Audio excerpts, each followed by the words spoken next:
ya dia ini public figure gitu. Padahal kan bisa aja dia tinggal naik taksi kan, nggak mungkin dia nggak punya duit buat bayar taksi gitu, kenapa harus dia maksain pakai kendaraan listrik itu gitu.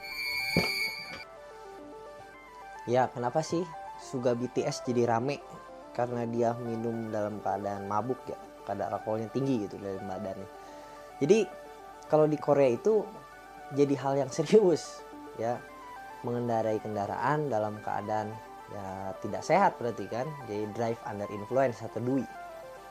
Nah yang bikin rame ini sebetulnya banyak informasi yang keliru ya, dari manajemen, dari mana gitu kan, bahwa pertama dibilangnya Suga itu jatuh depan rumah cuman pakai kickboard ya, jadi pakai, kalau di kita tuh kayak yang berdiri gitu, skuter listrik gitu kan. Tapi kalau skuter listrik di Korea itu kayak motor listrik kali ya jatuhnya ya, ada tempat duduknya gitu kan. Tapi kalau skuter kan yang berdiri kan. Nah ini kalau dia bilang kickboard.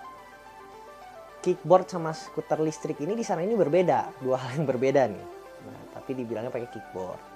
Ternyata dirilislah sama stasiun TV itu dia pakainya skuter listrik gitu kan, yang ada tempat duduknya gitu loh. Nah ini kan jadi aneh. Kenapa yang diklarifikasi waktu itu dibuatlah seolah-olah klarifikasi itu masalahnya itu seperti masalah simpel. Itu yang jadi masalah sebetulnya.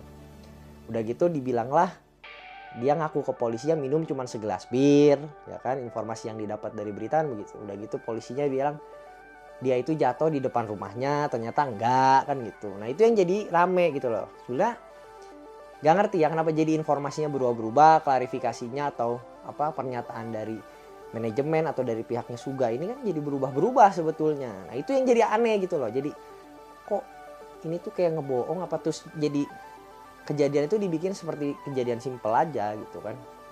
Nah ini yang jadi masalah sebetulnya. Kenapa informasi atau yang diberikan, pernyataan yang diberikan oleh pihaknya Suga ini selalu berubah-ubah.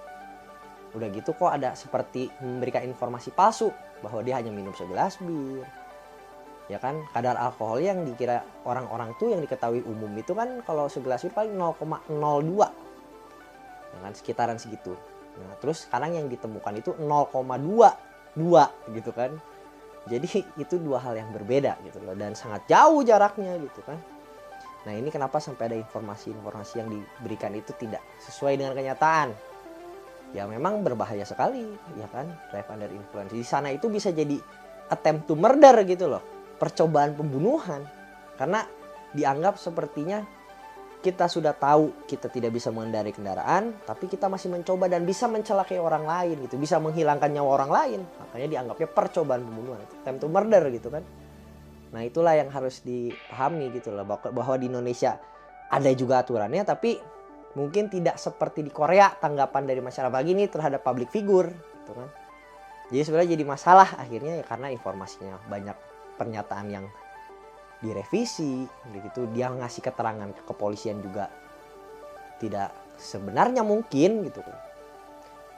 Itu aja sih Pak. Jadi kenapa harus sampai jadi begini ya?